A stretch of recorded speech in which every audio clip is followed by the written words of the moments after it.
They have the same issues. But then they are their own managers. Leaders versus managers are really different. Let's do it. Go and do it. Leaders versus managers. A manager administers, copies, maintains, focus on system, accepts reality, short-range view, asks how and when, always looks at the bottom line for the next quarterly profits, accepts the status quo, does things right, marries according to his mother's choice. Everything is right about her. He is the favorite darling of the family. Leader not administers, he innovates, he does not copy, he originates, he does not maintain, he develops, not focuses on structures, focuses on people, accepts reality, he challenges and investigates reality, short-range view, long-range perspective, asks how and when, asks what and why. And always eyes the bottom line, the other man looks at the horizon.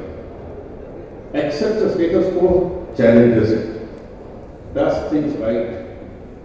A leader does the right thing. Keep it with you. Might come in of some news. I'll leave behind this presentation to Rotary District.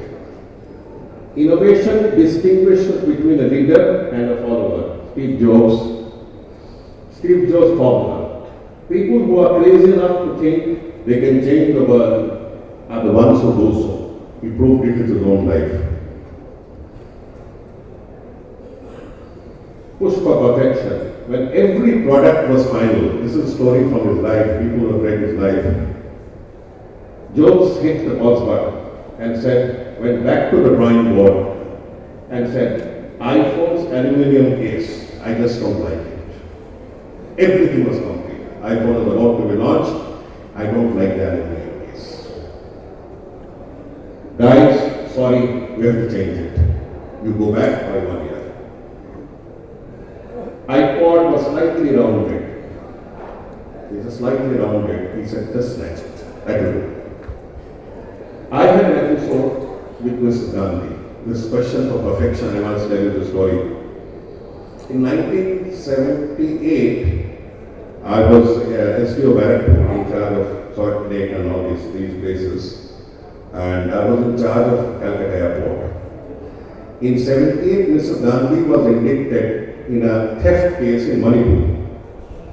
The great lady was involved in a theft case or some silly case in Manipur. And she used to pass through Calcutta Airport. On one of the journeys that she was passing by, there's this airport hotel which had a glass door. So when she was coming in and going out, her supporters who were not very polite had fisticuffs and fights among themselves, and the glass door was broken. The press made a lot of sound about it, that the Prime Minister of India has been, ex-Prime Minister has been threatened by the left front government. So the left front government asked me, what the hell are you doing? I said, what am I supposed to do? He said, next time you go there. I said, right. Found out which flight she was coming back from Manipur. I positioned myself in the airport hotel. And there I found the different groups of leaders talking among themselves. And they were all waiting for her. The story is a long one, but I'll cut it short. How I was outwitted by the lady. Because they were in a belligerent mood, I declared 144 and pushed her back. She landed up, we took her in a car and rushed with 3 cars straight to the airport hotel. As she was coming through the gate, I had instructions that even if people get on top, just bring her into the hotel. She came into the hotel and said, why was I not allowed to get out? Nobody answered. Who has declared this order? Then the police, senior most police officer, they would not take the responsibility, they pushed me. At 23 or 25 or 26, you know how skinny I looked. She said, he is the one who declared. Looked at me, completely unimpressed, decided to go by. Anyway, as she was going up to her room, she was followed by a short man with black hair and big spectacles for Pranab Mukherjee. Followed by another person going like this, Upper Parkat Manikan Chaudhary. She was followed by all these leaders. But she walked faster than everybody else, and I was the only one who could keep pace with her. As she went to the door of her guest room, she stopped for half a second. The mat was turned around. She stopped, put the mat straight with her toes, and then went in. While the world's busiest person could see that the mat was a little turned around, askew, he stopped there with the tip of her toe, turned the mat around, straightened it, and then walked in. I never forgot that lesson in my life. You never are too busy for the detail. She could have just walked over a turned out mat and she could have gone out because she was spending half an hour. Question is, I never forgot that the world's busiest person had the time to walk, see that the mat was not correct, turn it around with a toe and walk in silently, thinking that nobody had noticed. One young man had noticed. There are. So right, wrong, these are decisions one takes. A 34% cut in our corporate ethics should return us back to profitability. Question is which is more important, ethics versus profit? Don't worry about the price, specify computer abilities. Just Steve Jobs again. Don't compromise. Jobs was thrown out of his own company, Apple. The own company that picked up, he was thrown out in 1983, jobless. He was then known as Jobs and Jobsless.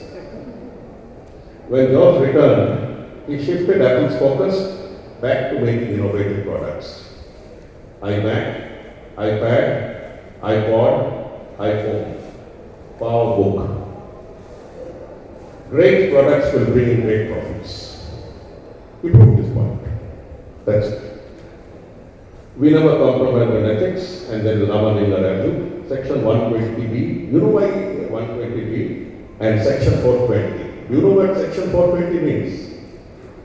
It's a section of the IPC, Indian Penal Code, which refers to cheats. That is why we say 420. He is punished under Section 420. Have the courage to follow your heart and intuition. They somehow know what you truly want to become. Don't stop your heart. Passion for perfection. Jobs was impatient and tough with people. It is my job to be honest, not polite. This is one thing that people ask many people. Why can't you be a little more polite? He said, it's my job to be honest, not polite. Was stormy and abusive behavior necessary? It's a debatable point. It's a highly debatable point. He was perhaps working against a stop clock of his life. He was working against his fate. He died very young. All the world's best leaders have died young. When you take Jesus Christ, or Vivekananda, we take anyone, they all died. Most of them died young. So they had this inner clock within them to serve. But in any case, even the long-living ones are also get abusive. His only answer was, can you get the same result by being polite? Go and try it. Co-founder of Wozniak was what we call the coolant. He used to cool people down. And more patient, didn't like many conflicts. Many people don't like conflicts. The world moves on, perception, image matters. Trust. I promise to pay. On the piece of paper that you carry in your pocket, is worth only 2 or 3 rupees, it's written, I promise to pay. And you believe that it will pay you that amount. And everybody believes and exchange that piece of the paper called currency notes. Code of conduct, even among thieves. Thieves also have a code of conduct. As leaders, what matters most is ethics, people's trust. Thank you. That was a presentation. Now I just make a few submissions. Rotarians have been engaged in social service from the day the Rotary Club came up. Things have changed a bit now. The world has moved on. We have many more instruments that have come in to help us. One of them is mass publicity. The second is social media. The third is the law has changed. There is a law which says corporate social responsibility. The same corporate social responsibility that the Rotary Club was doing voluntarily 50 years ago has now become a part of the law, which means that for larger companies, 2% of the profit has to be booked against certain items. Why I'm mentioning this is that many of you here are corporate leaders. Many of you here are doctors. Many of you here are other professionals. It's time to go above and think in terms of interprofessional cooperation. A doctor comes up with an eye camp, which we should do. Part of it is paid for and accounted under corporate social responsibility CSR funds that the accountants here can work out. The ones who are in the media can catch them, and where Doordarshan and Akashvani are concerned, we can promise you coverage and help. I thought that would be good. Thank you very much.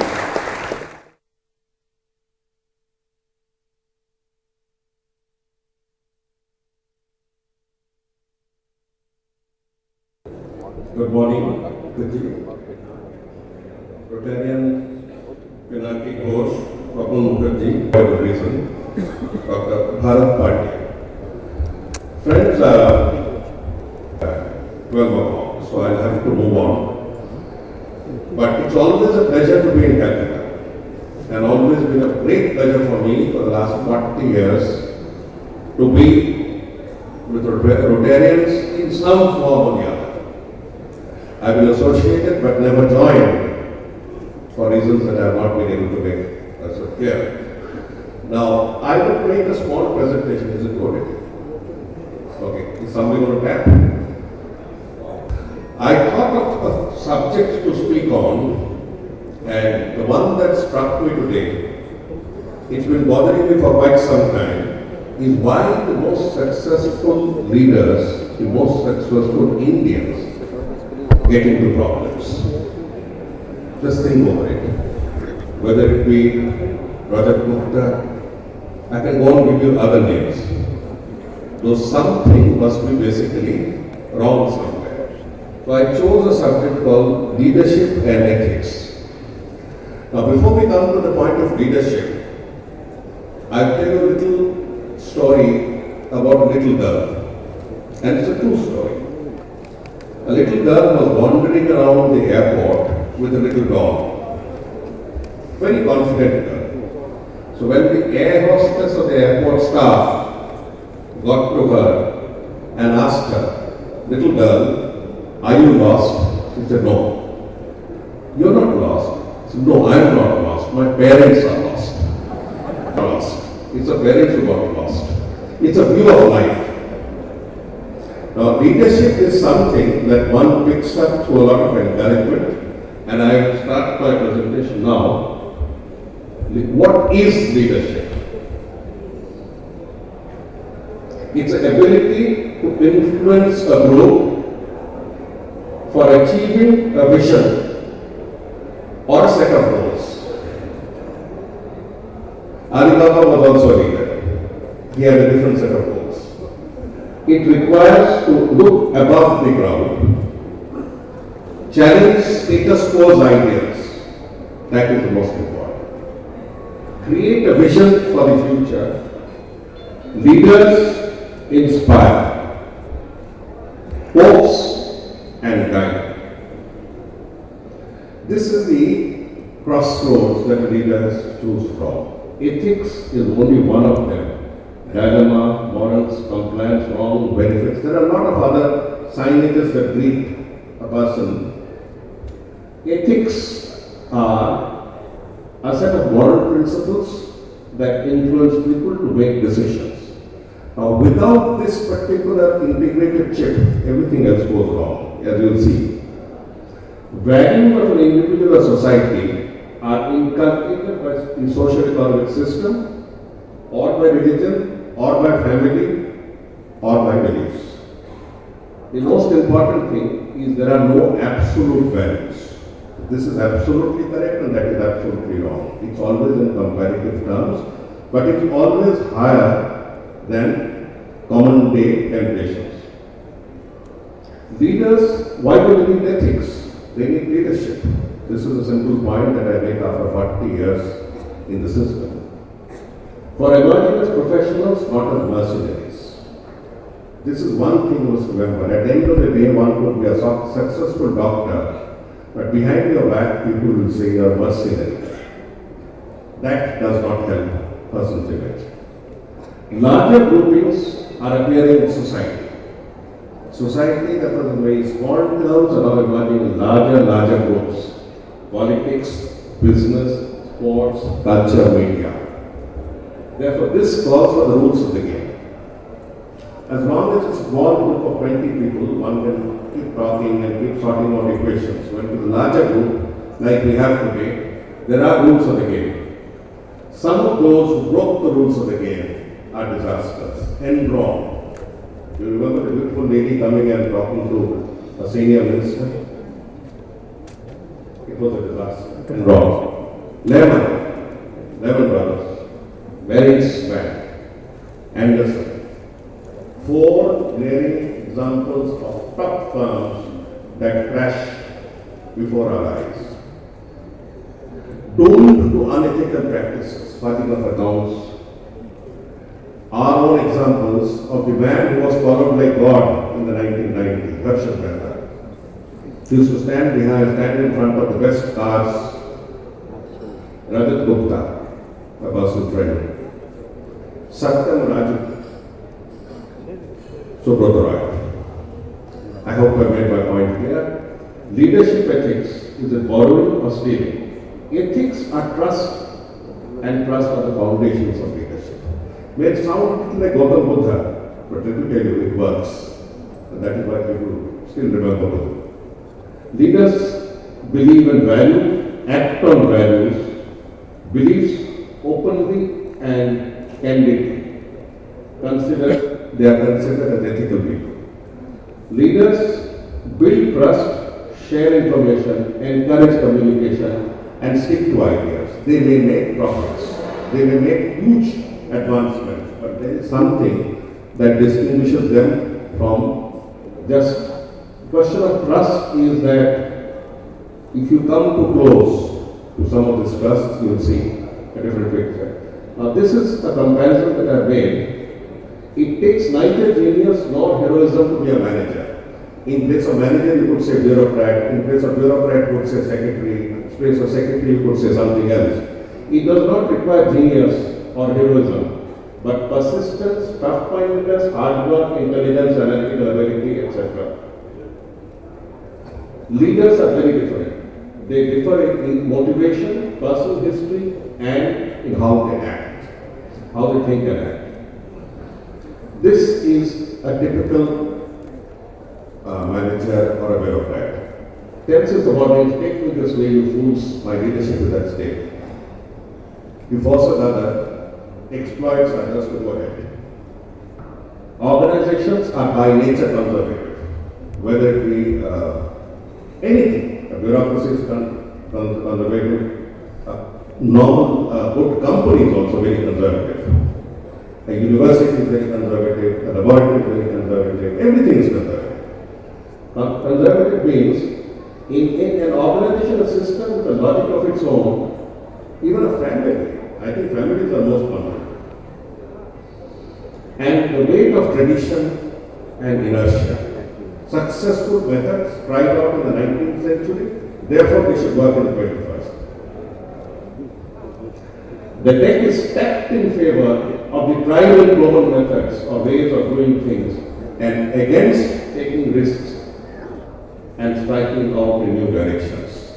If the son of a big house, of a good family that has been in chemicals wants to break out and go into IT, the whole family opposes. If the son from a family of teachers wants to break out and gets into dancing, he is opposed.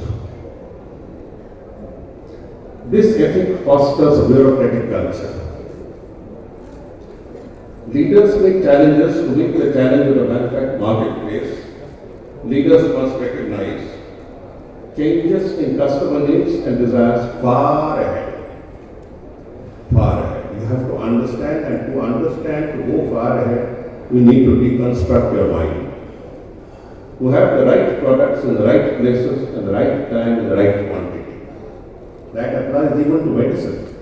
Which one to study and prescribe. One step ahead. Look at this, pager versus mobile. We are all used to the syndrome of people carrying cheap pagers on their belts. I remember one of my best friends, I think he was a Rotarian, who invested a lot of money in pager. Lost out. Mobile was much more expensive, it was much more utilitarian. The pager vanished, the mobile stayed back and prospered. It's a question of thinking a little ahead. Surekha, do you remember Surekha? There's a bus stand known as Surekha. There was another e-company called Brill. Bain versus Luxor, Reynolds, Agile.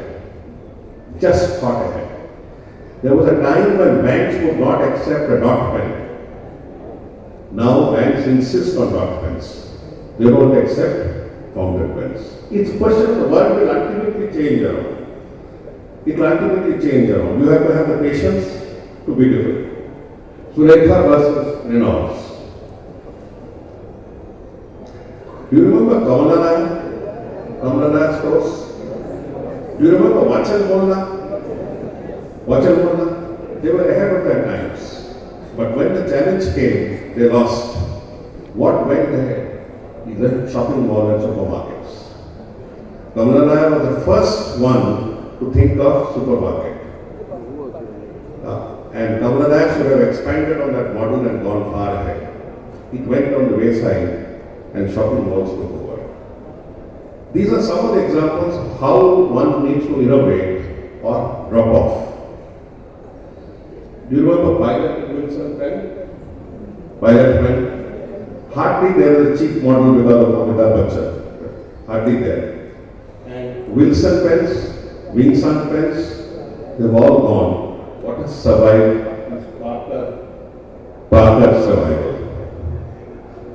So it's a question of the same product, the same placement, the same history, but thinking one step ahead, that's all. Just one step ahead. And in that, the entire factory, the entire company, the entire organization challenges and criticizes you. They just criticize you. They criticized me when I left Bengal 9 years ago. I think I did the right decision. This is one of those. I know the difference between right and wrong, but it hasn't held me back. He keeps saying, leaders are contra, managers act to limit your choice. Leaders work in opposite direction. Develop fresh approaches. Open issues to new options must excite people and must annoy people also. Abraham Lincoln, Netaji, they all thought differently. They were not in the same league. Manekshaw, do you remember the story of Manekshaw?